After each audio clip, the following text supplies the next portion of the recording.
US and Israel have termed these attacks on Iran as preemptive, also claimed that Iran was close to acquiring nuclear weapons. Those claims are not credible. Iran is not still in a position to acquire nuclear weapons. There was tremendous pressure on the United States from Israel to limit the powers of Iran, the Islamic Republic. But do you think that the objective of regime change in Iran has been achieved to some extent when... No, not at all. The Islamic Republic is a complex political system. Henry Kissinger once said that to be America's enemy is dangerous, and to be America's friend is even fatal. Do you think there'll be rethink on the part of Arab world whether to host American bases in their countries or not? And because of the physical presence of American bases, it becomes what Iran calls as a legitimate target of attack. Is it the first time that we are seeing that India has picked a side? But in general, this was fairly good relationship, which was spoiled by American sanctions. And now, because of the close relationship between the government of India and Israel, there seems to be a kind of shifting of the ground on which India was balancing. Its positions are more pronounced. Almost 20% of world's oil and liquefied natural gas passes through the Strait of Hormuz. It's a much bigger problem, and India will be affected not only by the disruptions in oil flow, but also by price rise. That principle of respecting the sovereignty of other states is broken by these big powers' action. So they themselves are responsible for breaking the international system. And we could see we could see more bullies. Bullies, yes, yes. It's been almost a week since the US and Israel targeted several cities in Iran. In one of these strikes, Iran's supreme leader Ayatollah Khamenei and other top political and military leaders were killed. Since then, hundreds of people, including 150 school children in Iran, have been killed. How should we read this conflict, and how India is going to be affected by this? To explain this, we have with us Professor A.K. Ramakrishnan, who taught at the Center of West Asian Studies, School of International Studies at JNU. Professor Ramakrishnan, thank you so much for joining us. My pleasure. So my first question is that the US and Israel have termed these attacks on Iran as preemptive strikes. The US also claimed that Iran was close to acquiring nuclear weapons. How do you see these two triggers or claims by US and Israel? Those claims are not credible claims because Iran is not still in a position to acquire nuclear weapons. The United States claimed such things in the Iraqi case earlier, as we know, on the question of weapons of mass destruction. We knew, and nobody found weapons of mass destruction after such great catastrophe, big war, and so on and so forth. In this case, also Iran's, on the Iranian nuclear issue, there were negotiations going on under Omani mediation between the United States and Iran, and the nuclear issue itself was under consideration. And there was some progress that the Omani foreign minister announced on the nuclear issue. And a technical team was supposed to meet immediately after that. And then you see in between the attack against Iran by the United States and Israel. So what I find was there was tremendous pressure on the United States from Israel. Israel wanted to limit the powers of Iran, the Islamic Republic, for very long time. And they've tried to militarily weaken Iran during the June attack last year. The joint Israeli and US attack. The United States attacked Iran's nuclear installations, as we know. And President Trump claimed that he has destroyed Iran's nuclear capability, and now claiming that that is the main issue. So that seems to be an alibi for an already determined attack on Iran. So negotiations were just a facade. Sir, you said that Israel wants to limit Iran's powers. Why does Israel want to do this? Israel considers Iran as the main threat from the region. And if Iran acquires nuclear weapons, that will really be a kind of deterrent to Israeli nuclear power. It is an undeclared nuclear entity, as you know. Iran is a signatory to the NPT and so on, and therefore there were inspections and other things in between. So the nuclear issue is therefore an important item in Israeli agenda at all points of time. And Netanyahu has been calling for the demise of the Iranian system for several years now. The whole question of regime change in Iran was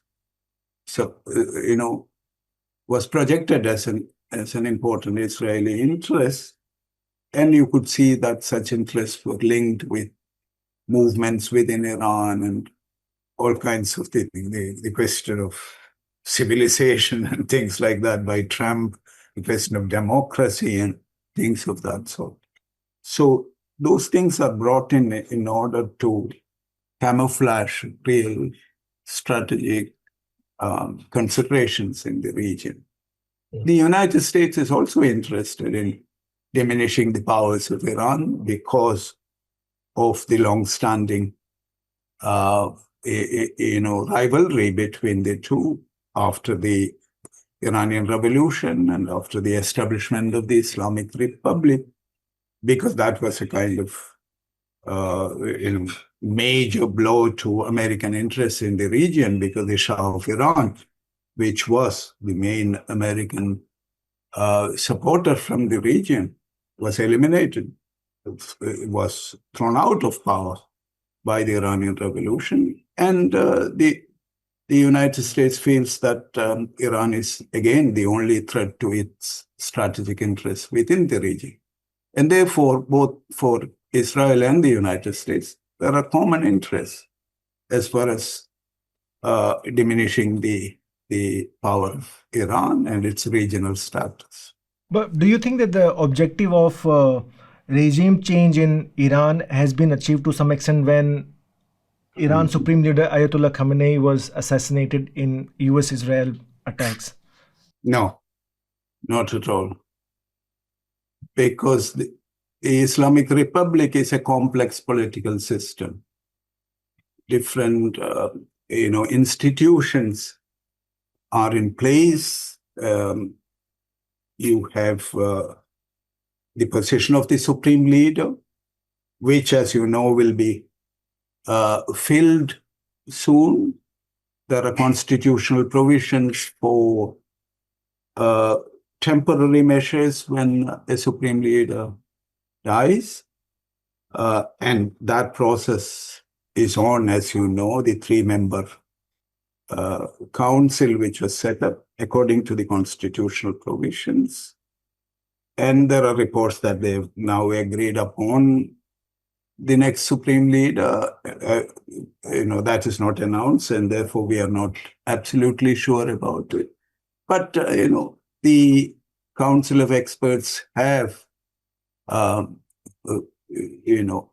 authority to appoint the next Supreme Leader, and they can do it at their own will.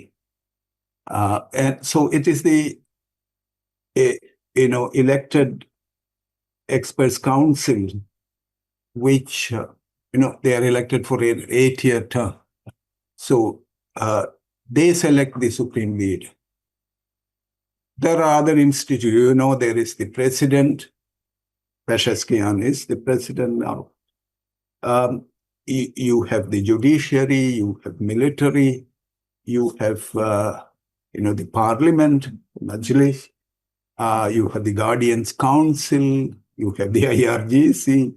So it's a complex institutional framework. The assassination of Khamenei has seemingly plunged Iran into political uncertainty. So how can Iran come out of it? And what are the challenges for new leadership? Because of the institutional process in Iran, there is already the process of the 3-member council, undertaking the responsibility of the supreme leader, the council consisting of the chief justice and the president and a member from the religious leadership. So they've already formed that council, and they are now in the process of electing the supreme leader.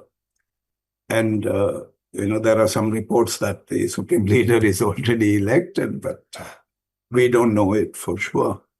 But that's the process.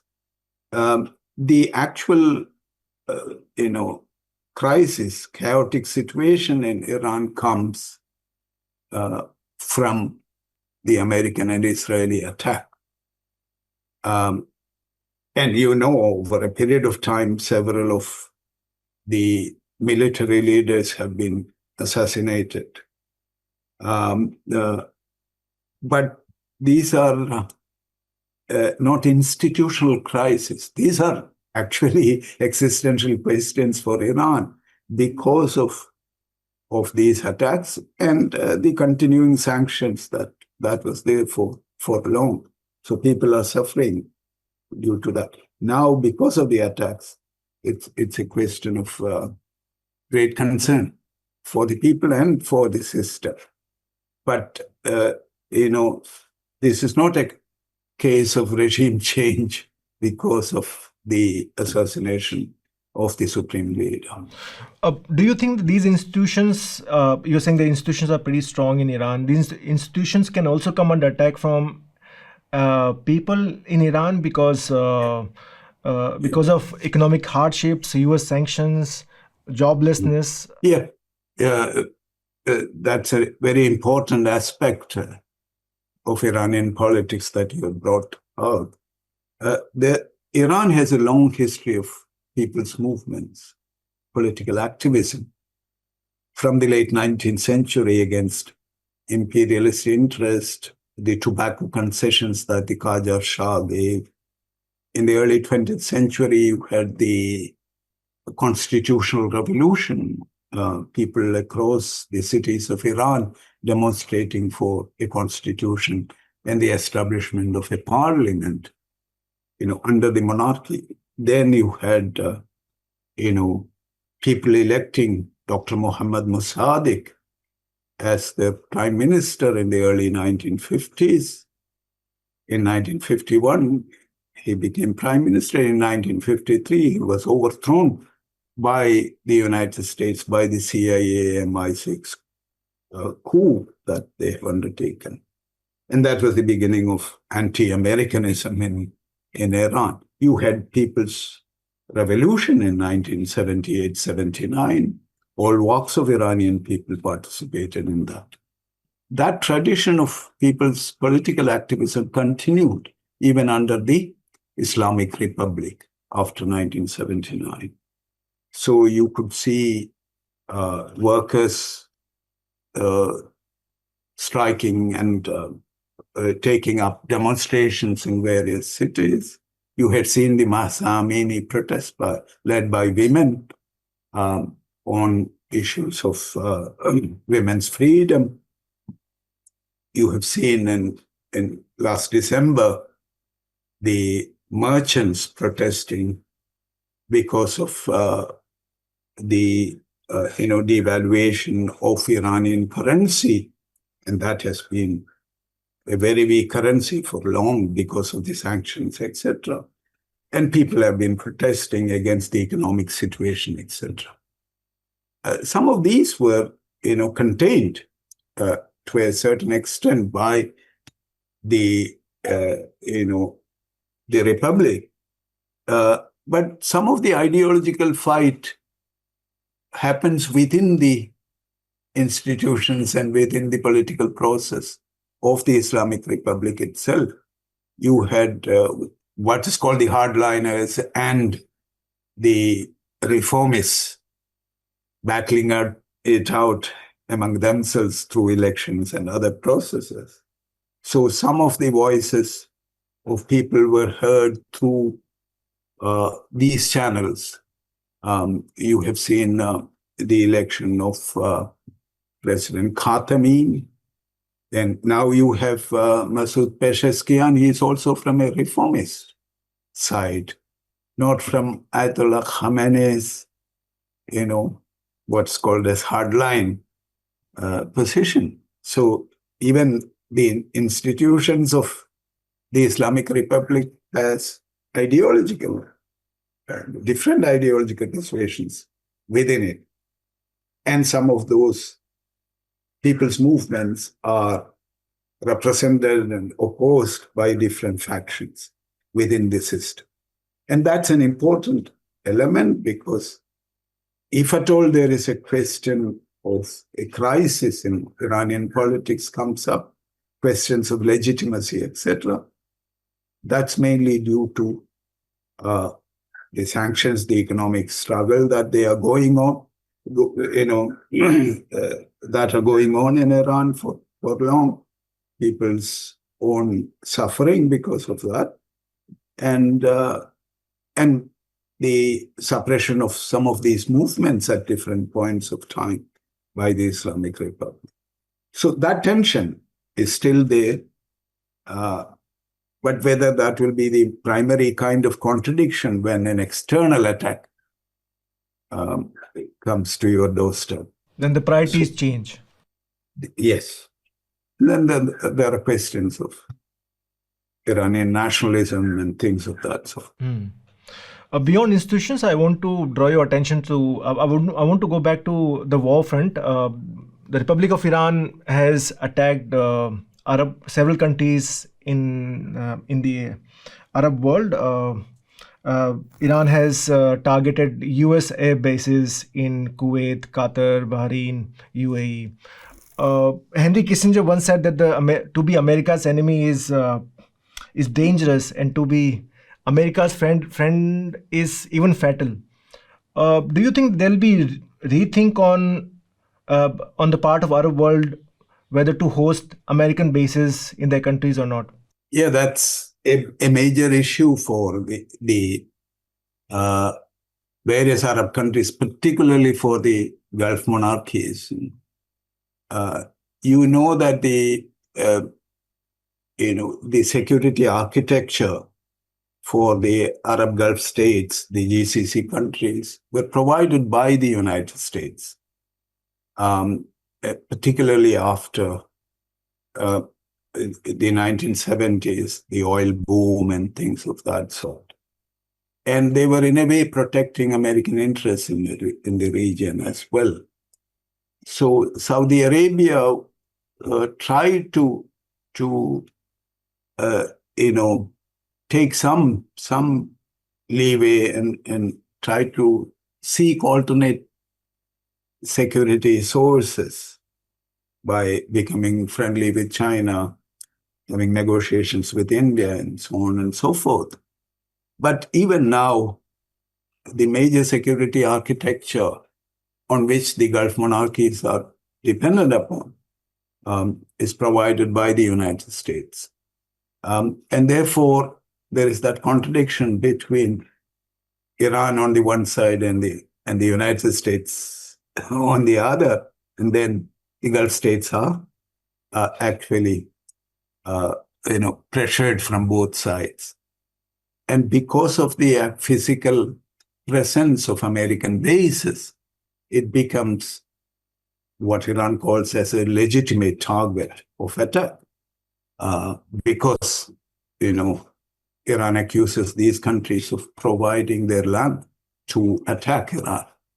And therefore, those attacks from Iran to these bases and to American personnel,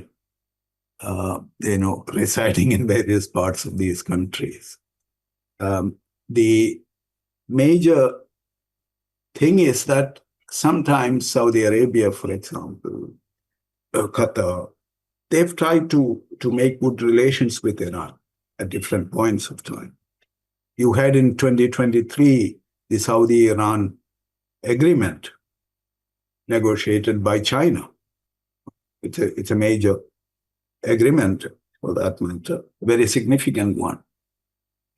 When there were problems, embassies were shut down and so on, but 2023 they have decided to reopen the embassies and have better interaction, and that was going on as well after 2023. But you see, because of this external intervention in the region, things become much more complicated.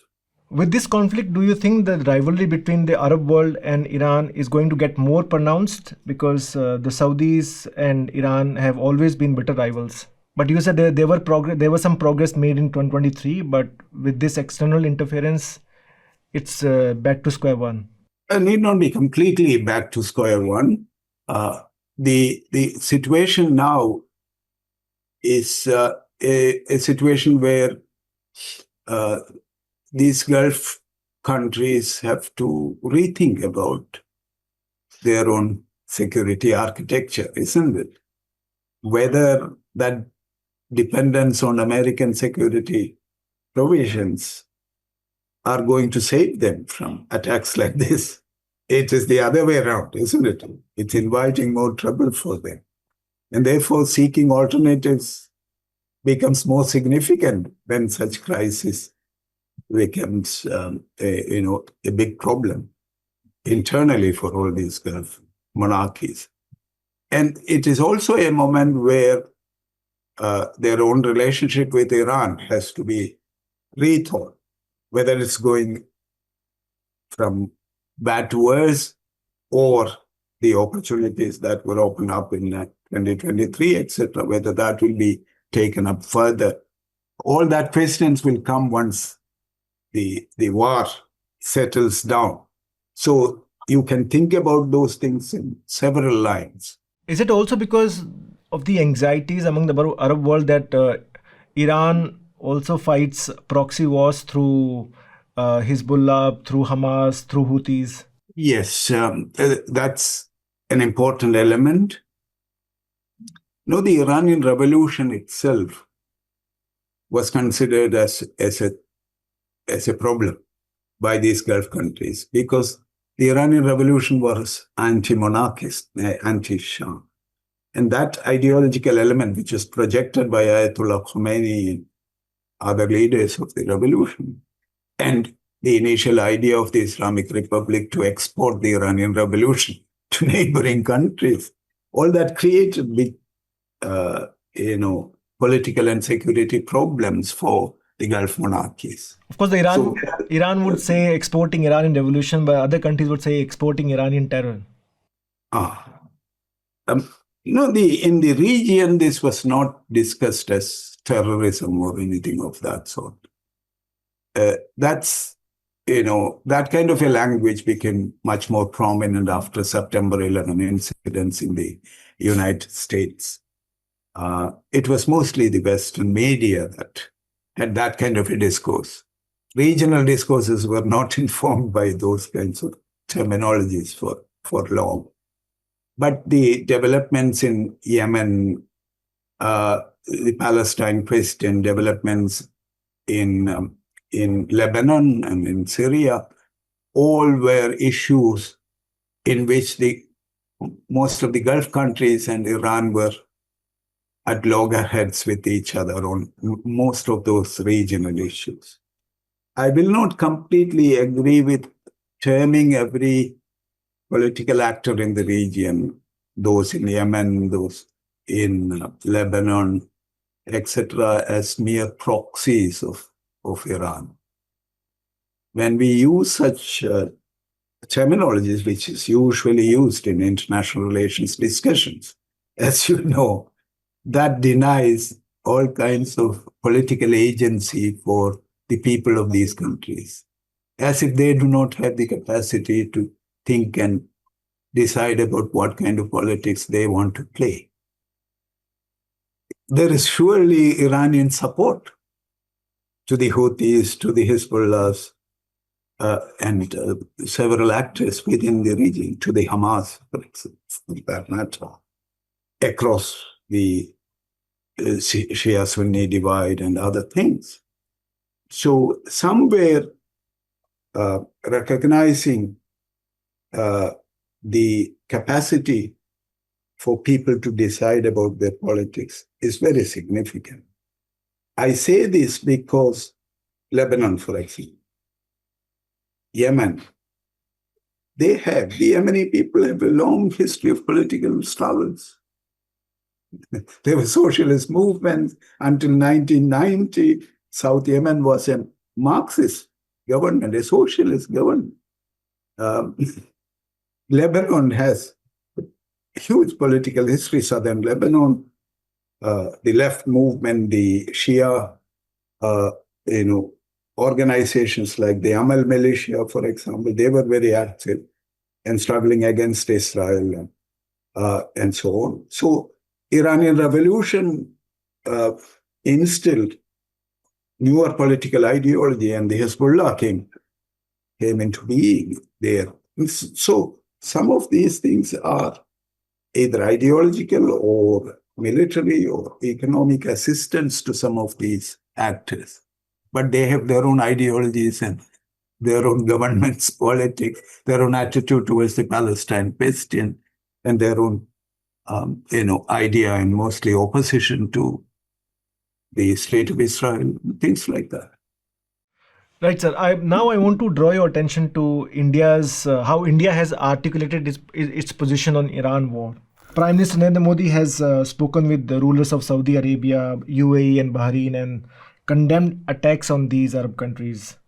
Is it the first time that we are seeing that India has picked a side, or how has India dealt with Iran in the last 3-4 decades, or since Iran revolution?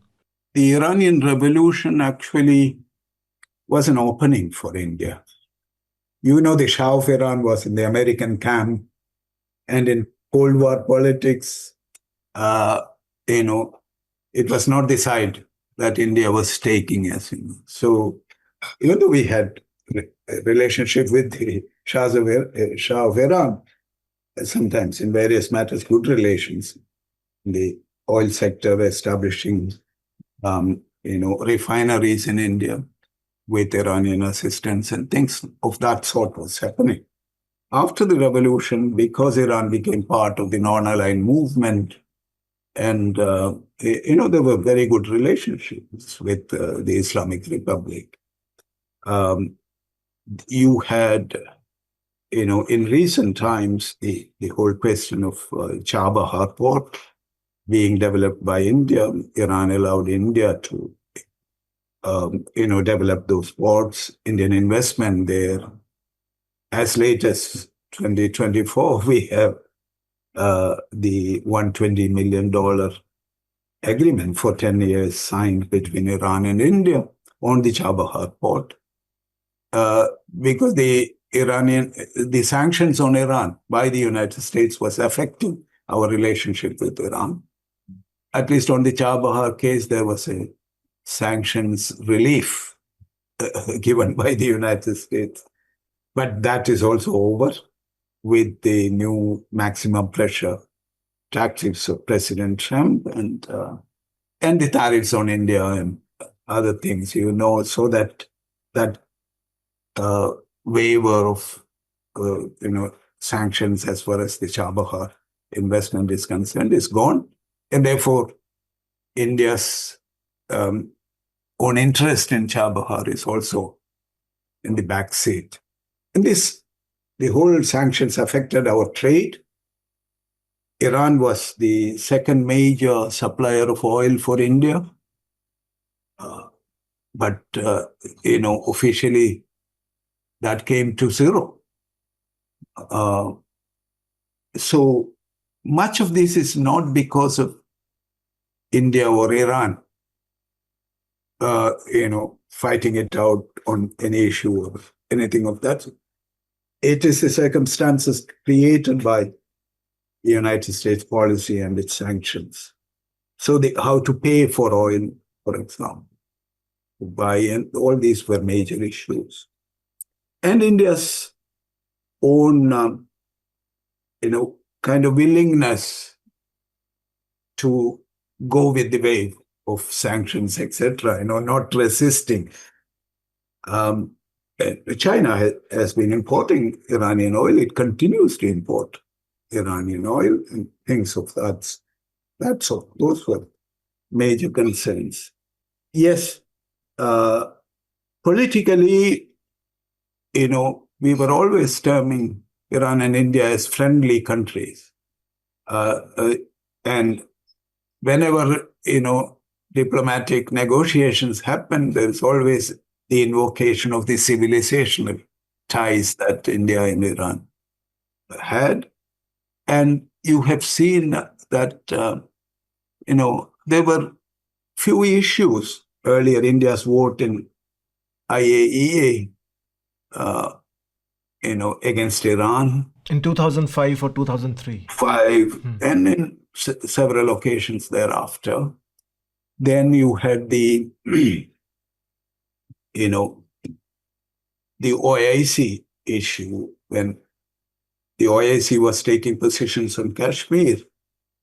There were occasions in 1994 when Iran supported India on the Kashmir issue, even though Ayatollah Ali Khamenei, the supreme leader, used to make some statements in the broader Islamic context about human rights issues in Kashmir and so on and so forth.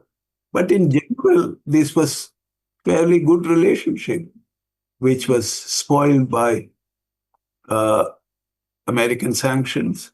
And now, because of the close relationship between the government of India and Israel. So that also is affecting our relationship with Iran. But is it surprising for you that India has not even acknowledged the killing of Ayatollah Khamenei? Yep. Ideally, if you believe in an international system based on sovereignty of nations, the old Westphalian system, then, when a country's sovereignty is breached, there should be condemnation from other actors from the international system, isn't it? In this case, we were not only not condemning the Iranian-Israeli aggression on Iran, the conduct of the war in itself, but we were not even condemning the killing of the supreme leader. And a country like India, which was considered to be a friend of Iran. So, yes, as you suggested, there seems to be a kind of shifting of the ground on which India was balancing different actors in the region. Now its positions are more pronounced. Whether towards a much more stable international system which recognizes the sovereignty of nations, or is it going towards a kind of the role of the powerful to a great extent? Yes.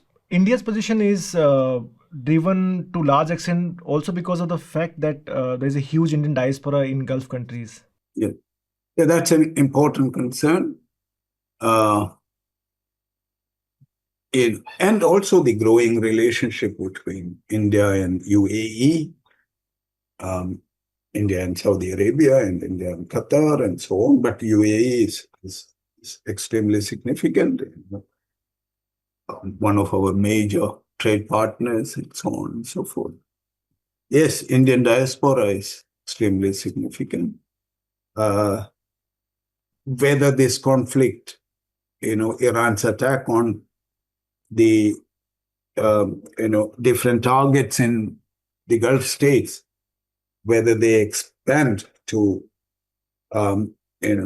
beyond the American bases and American personnel, that is when it becomes a big problem. Even now, because of the airlines not operating, airports being closed, because of all the trouble in the region, Indian expatriates are affected. Yes, that's a major concern. And therefore, bringing back Indians from the region would be an important concern.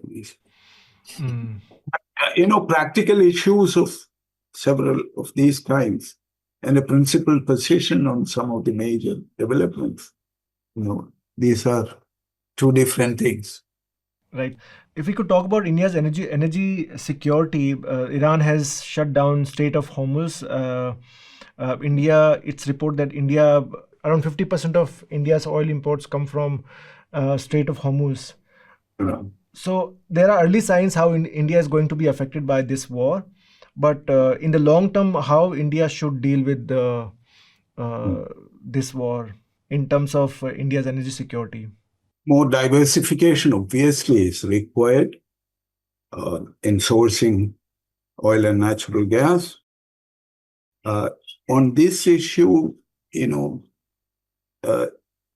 is, China is also affected, but India is affected much more because of the kind of dependence that we have. Almost 20% of world's oil and liquefied natural gas passes through the Strait of Hormuz. Almost one third of seabound, trade of oil happens through the Strait of Hormuz. So it's a much bigger problem, and India will be affected not only by the disruptions in oil flow, but also by price rise. Huge price rise that has already happened, but it's going to happen much more. So, in our interest, we should be able to, talk to different parties, play an active role in reducing the tensions in the region, so that our own interests, our own people in the Gulf region, and our own economic interests will not suffer further. So much more diplomatic engagement is required at this point of time. Right. Do you think that more countries could be sucked into this war? It has already reached India's backyard. Yesterday, an Iranian naval warship was torpedoed by US. It was off Sri Lanka.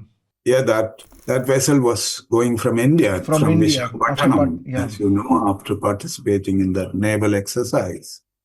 Yes, it's a big issue of concern. Because if the war spreads further, it's in no one's interest. But, until now, except this kind of an event, and nothing much has happened beyond the region. One should be, involving in this, through all kinds of backdoor channels, so that that kind of an event will not be repeated in the Indian Ocean region, which has tremendous significance for us. That's a matter of big concern, no doubt about it. My final question is, will this conflict reset the world order, or at least the order in West Asia, or in either after the war or in the middle of the war? The kind of international system that we have based on the old Westphalian principle of sovereignty and borders, that is already under tremendous challenge due to several factors. Big powers intervening in smaller countries. You have seen it in Afghanistan, in Iraq, in Libya, in Venezuela, isn't it? Now in Iran. So that principle of respecting the sovereignty of other states is broken by these big powers' action. So they themselves are responsible for breaking the international system. And they claim that the rule-based order is now challenged by others. No, they are the major challengers for that system. And then you have technologies, global environmental crisis, big market forces cutting across national sovereignties, making huge dent. All that producing a situation of the old sovereignty-based system much more fragile at this point of time. So there are many gaps in the international system which can be utilized by the powerful entities at this point of time. That's why the United Nations, etc., are going to the background, becoming less powerful. So major players becoming more significant, their own raw power becoming much more significant, etc., along with extreme nationalisms, things of the far right, political leaders coming up across the world, and so on and so forth. So that exertion of power becomes a major means through which international conduct is done. So yes, there are big cracks in the Westphalian international system based on nation states. And we could see, there are chances we could see more bullies. Bullies, yes, yes, yeah. They have a big say now. And that is precisely where, when we started, that's precisely where logical reasoning does not apply. You need not provide any, substantial reason for starting a war, which is a significant event. And this has implications for people, for many nations, for global economy, and so on and so forth. Yeah. And significant escalation for world peace. Professor, thank you so much for joining us, for explaining the historical context of Iranian Revolution, Iran-India ties. Thank you so much for joining us. It's my pleasure. Thank you very much. Thank you, sir. You can fund journalism that solely works for you.